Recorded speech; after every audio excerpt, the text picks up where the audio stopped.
আমি চেষ্টা করি আমার হাঁসগুলোকে যতটা সম্ভব পরিষ্কার পরিচ্ছন্ন রাখার। যেখানে থাকে সেই জায়গাটা অন্তত দিনে একবার হলো আমি পরিষ্কার রাখার চেষ্টা করি।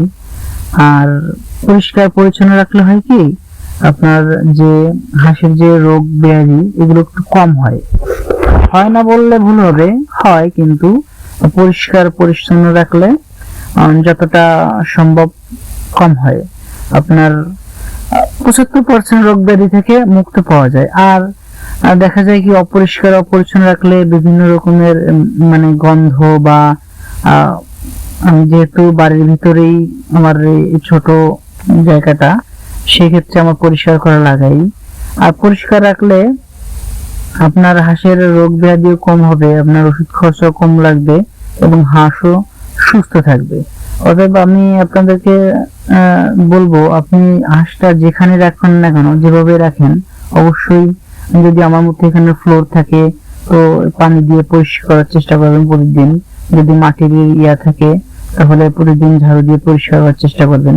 আর পরিষ্কার পরিচ্ছন্নতা ইমানের অঙ্গ, এটা আমরা সবাই জানি। তো পরিষ্কার রাখলে সব সময় আপনার, যে শুধু হাঁসের ক্ষেত্রে না, আপনার মুরগি বলেন, গরু বলেন, যাই বলেন, ওরা যেখানে থাকবে বা যেখানে ওদের রাখবেন সেই জায়গাটা সব সময়ের জন্য পরিষ্কার পরিচ্ছন্ন রাখার চেষ্টা করবেন।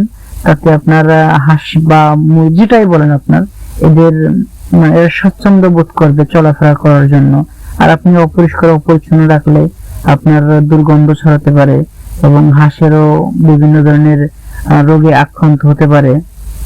তো যারা আমার মতো ছোটখাটো পরিসরে করেন, এরা সব সময় চেষ্টা করবেন যেন হাঁসগুলোর জায়গাগুলো একদম পরিষ্কার পরিচ্ছন্ন থাকে।